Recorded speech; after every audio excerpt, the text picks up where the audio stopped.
nipe nguvu za kushinda majaribu ya dunia, safari njema na Bwana, nahodha wa roho yangu, shetani ukando yangu. Sifa na kuinuliwa kwa sababu ya usiku wa leo. Jina lako litukuzwe.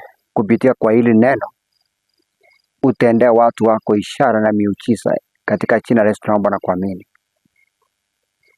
Amen. Amen.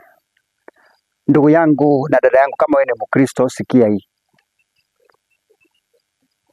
Kitabu cha Warumi 9 fungu lake la 17. Hiyo ni kitabu ambayo Paulo alitoa kutoka kitabu cha Kutoka 9 fungu lake la 19. Actually Paulo alikuwa anasoma au anaelekeza au analeta yale ambayo alikuwa yamenenwa katika kitabu cha Kutoka 9 mstari wake wa 16. Inafanana. Biblia inasema ya kwamba and in every deed for this cause I have raised thee up, for to show in thee my power, and that my name be declared throughout the earth. Kwa Romans, hiyo ni Exodus 9:16. Here Romans 9:17 nasema, for the scripture saith unto Pharaoh, even for this same purpose I have raised thee up, that I might show my power in thee, and that my name might be declared through all the earth. Kama wewe ni Mkristo, ndugu yangu na dada yangu, umeomba maombi, wakati mwingine tunasema Mungu ajibu maombi, au wakati mwingine tunangojea majibu na hiyo majibu haikuji haraka. Yani au majibu ikikuja Mungu anajibu, yani maombi moja inajibiwa, ingine unangojea ijibiwe na ijibiwi, inachukua muda kidogo ndio iweze kujibiwa. Ujue ya kwamba tukiingia katika shida, sio ya kwamba Mungu analeta shida, lakini huyo Mungu ako na kusudio ambalo anaruhusu changamoto siingie za maisha. Kwa sababu hapa Biblia imesema ya kwamba kwa hii sababu ndio nilimuachilia Farao aweze yani akue moyo wake iweze kuwa ngumu, asikubali Waisraeli kuachilia haraka. Mwenzangu, ujue ya kwamba Musa alitumwa na Mungu. Mungu alimtuma Musa akamwambia, enda waambie Waijipiti ya kwamba, uambie Farao ya kwamba na watu wa Israeli ya kwamba mimi nawaachilia sasa, wanatoka Egypt. Mimi nimekuja kuwakomboa. Waisraeli wakafurahi, wakasema kumbe Mungu wetu anatujali na amekuja anataka kutuokoa. Waisraeli walipokuwa wanafurahi hivyo, lakini ilichukua muda kiwango ndio waweza kutoka Egypt.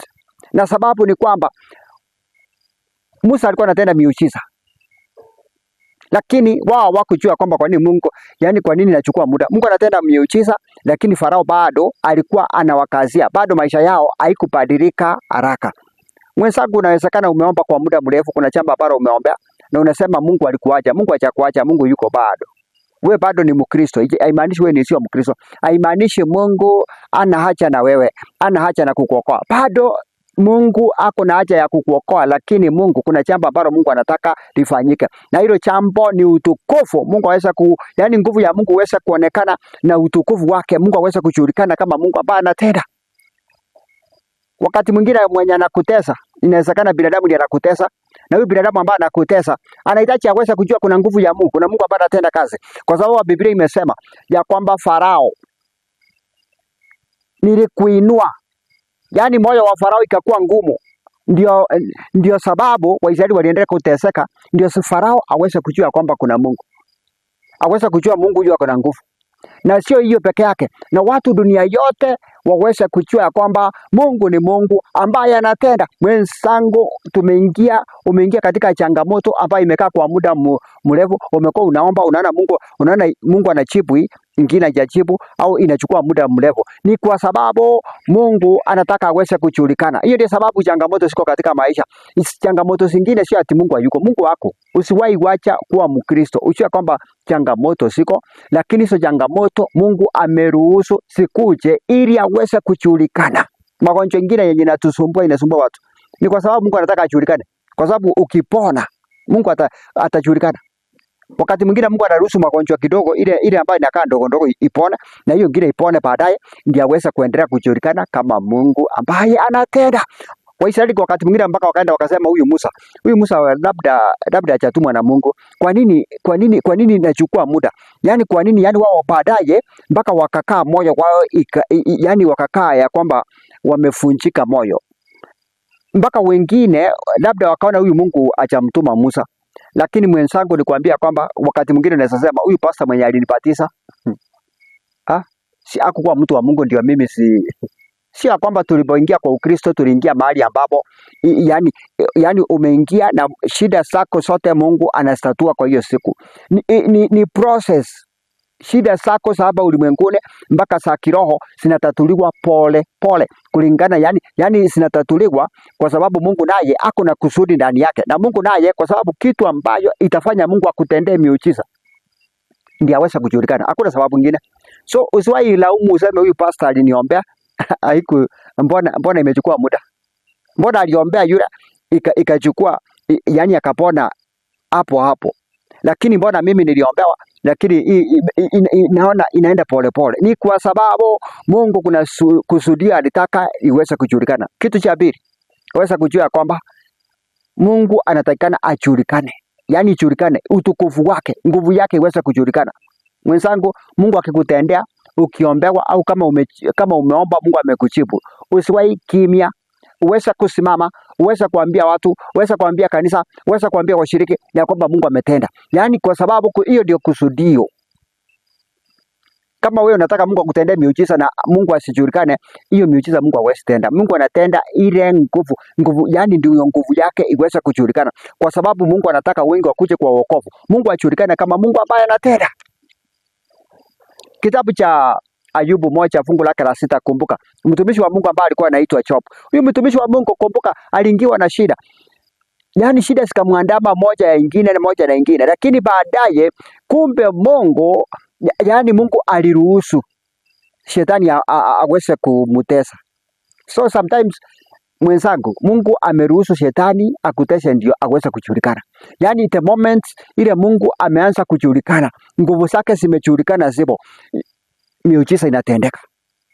Mwenzangu, kama Waisraeli vile walikombolewa, miujiza ikatendeka moja baada ya nyingine zikafuatana, na wewe miujiza yako itendeke hivyo. Mungu apewe sifa na utukufu katika jina la Yesu. Mungu achakuacha na ako pamoja nawe na atakutendea kwa ishara. Yule Mungu ambaye tumeona akitenda, umeona ametendea mwingine, atakutendea hata wewe. Huyo Mungu bado hapo. Ndio sababu Biblia inasema muombe bila kukoma. So usikufe moyo mwenzangu. Siku itafika Mungu anakujibu. Siku itafika ile yenye Mungu anajibu. Siku inafika ile yenye Mungu anaenda kutenda. Kama alitendea Waisraeli, alienda miujiza ikatendeka kidogo, ikaendelea kutendeka mpaka katenda ile miujiza kubwa mpaka wakaweza kukombolewa. Ile shida ikaisha, wakakuja kusahau, na wewe atakutendea hivyo katika jina la Yesu. Mwenzangu, siku ya leo na usiku wa leo, naomba katika jina la Yesu Mungu akutendee katika jina la Yesu. Hiyo ndio maombi yangu, ya kwamba changamoto za hapa duniani, tunapoishi katika hapa duniani, usikufe moyo, omba. Biblia inasema pray without ceasing. Yani pray without ceasing inamaanisha kwamba yani kila wakati usikufe moyo, yani uendelee kuombea hilo jambo umeliombea leo, usikufe moyo. Labda I want to imagine mwenzangu, uweza kufikiria kama Musa na Aaron and his brother Aaron, kama wangekataa, yani wangekufa moyo njiani, waseme tumetenda miujiza hii, miujiza tumetenda, lakini Farao kubali, si tuachane nayo. Usiwache kuomba, hata kama ni ugonjwa, usiwache kuomba. Omba inaisha. Hata kama ni mtoto wako, unaomba, unasema huyu mtoto mbona abadiliki, na mimi nataka mtoto wangu aweze kubadilika. Unasema it is a process, itaisha. Kama ni pombe, unasema mimi nimeombea mume wangu, bwana yangu, namwombea kuacha pombe, lakini pombe ni kama inaisha.